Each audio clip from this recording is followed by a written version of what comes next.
Hello and welcome to day 21 of 21. It's the final day and the final installment of this new series on the Blue Abroad YouTube channel. This is certainly a series that is definitely different to what is usually on this channel, and if you have joined this channel just from this series alone, then you may as well stick around and watch the rest of the year unfold, because it's pretty exciting. So I'm filming this at 10:43 p.m. I'm in Bangkok at the moment, in an area called Watana or Thonglor, one of the two. But essentially the day started with a training session. I woke up, trained for a bit. I left a little bit early because I still had some packing to do, and it all got pretty real pretty quickly at the end of the journey. Took my photos at the end of the session, which was nice with the trainers. That's a tradition to do here. And then headed down to breakfast, and it was the final breakfast for the trip. And said my farewells. So I was leaving at 10 a.m. Got a tuk-tuk from Camp 2, so I had time to go for breakfast. And in the last few days in the lead up to this morning, there was the thought that we'd be getting to here and saying farewell, and it was a little bit sad, and it is, and it was, but also I was really laser focused on what this trip was going to be for me and what this experience was going to be for me. So as much as I am sad to say farewell to some really cool people that I've met, because naturally you bond over the experience, I'm so excited for what's to come. I really am. I can't explain to you how pumped I am for what's to come on the other side of this trip. The good, the bad, the challenges, and just being prepared for all of it, for better or for worse. So did the farewells. I wanted to wait until the very last moment to weigh myself, so I did that. The final results are in. So when I got here, I weighed 111.9 kilograms. Let's just say 112. And when I left this morning, I weighed 104.2. So that's a loss of 7.7 kilos, which is a solid result in 21 days. I will also put a little caveat on that. So when I initially weighed myself, I did have my shoes on. So maybe we can take away 500 grams or something, but it's still a pretty solid effort. It's less about the number on the scale for me and more about how I'm feeling internally, even just physically looking. When you look yourself in the mirror and you're like, what the fuck have you done? So that's been me for a while, and now I don't think I'm done. I think what I've been able to do over the last 3 weeks is just find some momentum. The job's not done, but it can be very difficult, and you can feel pretty stuck in your ways at home. You're in your environment, nothing really around you is changing, your routine is the same, your bad habits are there for better or for worse, and that was me, just bad habits, off season, loss of purpose a little bit. When the footy's not on, I lose myself a little bit. That's the truth. So this camp has been just magical. It seriously has. So yeah, 7 odd kilos down. Pretty happy with that. It's been had a bit of everything. Had literally a bit of everything. The training was hard. Then I had a little injury. Then that forced me to sort of change pace a bit. So I learned how to work hard, and I learned how to train hard, and I've always enjoyed training hard. But I think one of the key takeaways for me with this experience is just what slowing down also does for you. Slowing down and the basics, like literally walking and breathing, and how they can be used to allow you to focus or allow you to better yourself, feel good, feel better. So those are some things that I definitely have learned along the way. What happened after breakfast and after the farewells? Well, I got the tuk-tuk to the bus station and caught the bus to Bangkok. So that was a 5.5 or so hour journey. The bus was a double-decker bus, had a reclining chair. They gave you water and some bananas, and that was cool. We stopped off for a little meal at this random spot. Pretty cheap meal. I think it was 20 or 30 baht. So chicken or pork and rice dish of some sort. And then before I knew it, I was in Bangkok. I got to Bangkok at about pretty much hit the traffic, and I started noticing like just a lot of people. And it was a far cry from where I have been over the last few weeks. I've been very rural, so to come to Bangkok and just see, heads and limbs everywhere, I don't really like it. I kind of want to go back to where we were. But that's kind of what I expected. Got to Bangkok, I was running super late. I really wanted to go to fight night tonight. That was something on my mind to do. Got home, finally got to the hotel after a lot of toing and froing and detours and whatnot, and then eventually had to decide on a stadium to go to. So there's 3. I got to the hotel, they recommend, when I got here, I wanted to go to an initial one called Rangsit, which was about a 40-minute drive away, and it was only increasing in the estimated time because of the traffic that was happening. And I only just got to the hotel at 5:30, so I needed to get a move on. The lady at the hotel told me, don't go there, go to Lupini. I had a look at that on the maps. That was just as far away, so I found another one, which was actually the initial stadium that I looked at.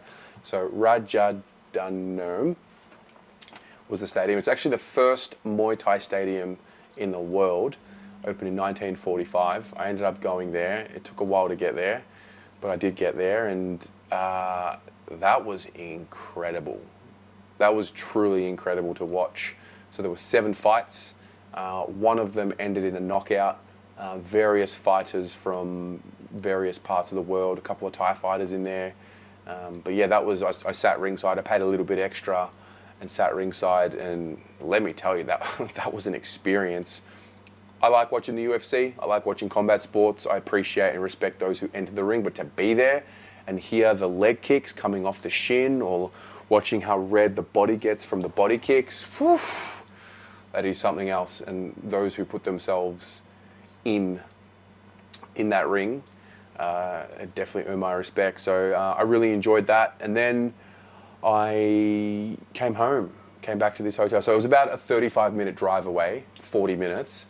And then a guy comes up to me. He's like, where are you going? So I showed him my hotel address. He's like, okay, 300 baht, which was exactly how much that's how much I paid to get here by car. I'm like, cool, whatever. How we get there? Was it tuk-tuk? Nah, it was a motorbike. So we were on a motorbike. He drove me around for like 40 minutes on a motorbike. That was fun. I actually got the adrenaline pumping. I started off by holding onto the back, and then I got a little bit more comfortable, and then my hands were to the side. Cool dude. He quoted me 300. I gave him 400 just because he was a cool dude, and that's the end. That is the end. Wow. I don't even know what to say other than how grateful I am that I did that. That's the best thing I've done for myself, for my health, I think. Yeah. I moved to Israel many years ago, and that was the best thing I ever did for my career. Coming to do this camp in Thailand has been the best thing that I've ever done for my health. Just all around, just the experience of what you learn about yourself trumps everything. Like, yes, you do have your little social circles and you make connections, and how deep they go, I don't know. But ultimately, I really got to observe myself more than anything, from how I was at the beginning, middle, and how I was at the end. The conversations that I had with people, the relationships that I developed, the dynamic of those relationships, like, it's all new. No one knows me. No one knows who I am. No one knows each other. It's all fresh. So who you are in that moment is what comes to the surface.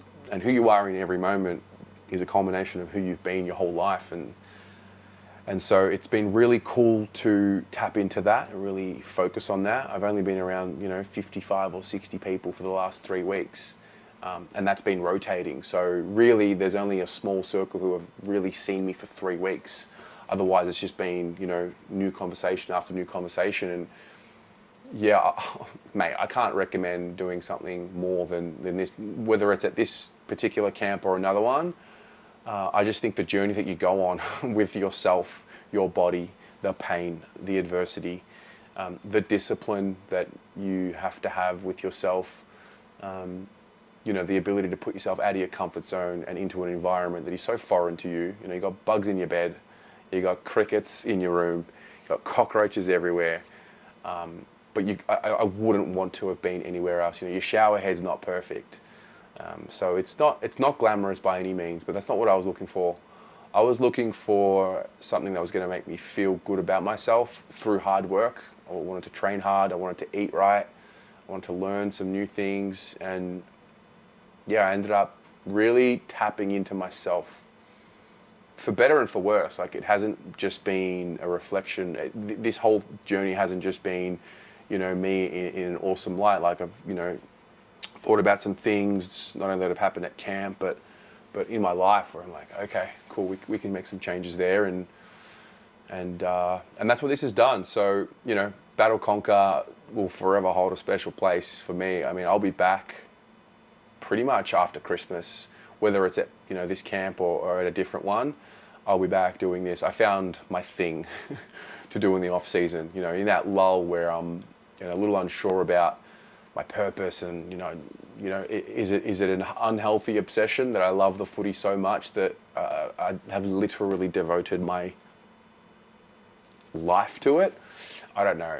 I don't care. All I know is that, you know, when I was like 27, you know, I didn't want to be a lawyer anymore. I wanted to do what I actually cared about, and the internet allowed you to turn that into, you know, a career if you worked hard at it. So, you know, 6 years later, to be doing a camp like this, that's been, you know, a result of, you know, building the channel and getting it to a point where I'm able to do things like this, I pinch myself, if I'm honest. You know, I really do. I absolutely pinch myself that I look back now and think, fuck, you were crazy. Like, what were you thinking? You know, and I think you got to be a little crazy. But I think when you find your thing, you know, and you know, people spend a lot of their lives looking for their thing that lights them up, that they can pursue. So I'm really, you know, I'm really proud that I've been able to do that. I've been in an environment where saying that you're proud of yourself is like met with a compliment, and I've got to take that back with me to Australia, because I know that I can get a little bit in my head with that sort of language. People, you know, we have a little bit of tall poppy syndrome. You know, people reflect on themselves when others are talking about how proud of themselves they are, and insecurities can come up and jealousy can arise, and I'm very conscious of that, and like not allowing that energy to come into my life. But I'm really proud of what has been done so far, and I'm really excited for what's to come. I found some tools that, you know, it's not a coincidence that you find such a thing when you leave the country and you go and travel, because that's the magic of the world is in the world, and you find things that you take with you, and you add layers to yourself and your experience. So look, I'm rambling, but I really have enjoyed doing this. I'll look back on this series at some point and see the change and the evolution and the growth. And you know, thank you for those of you who have tuned in, not just to this series, but like if you are a part of the Blue Abroad YouTube channel, you know how much I appreciate you, because really those who have supported the channel just by watching it, subscribing, sharing the videos, you've allowed me to, you know, do this, and now I come back to Melbourne, like I'm ready to be the best version of myself, which will in turn allow the channel to be the best version of itself. And you know, we're going to rock this 2024 AFL season and hopefully finish off with a premiership, and we'll go from there. So checking out, that is day 21 of 21, sending all the love, and as I said earlier in the series, like if you have any questions about the camp, if you want to get in touch with the people at the camp, if you like anything at all, if you're thinking about doing something like this, first of all, please take this video and this series as my testimonial. But if you want to chat privately about it, I'd love to. I'd love to be able to answer questions to someone who's thinking about it and then who actually goes through and does something like this. That'd be cool.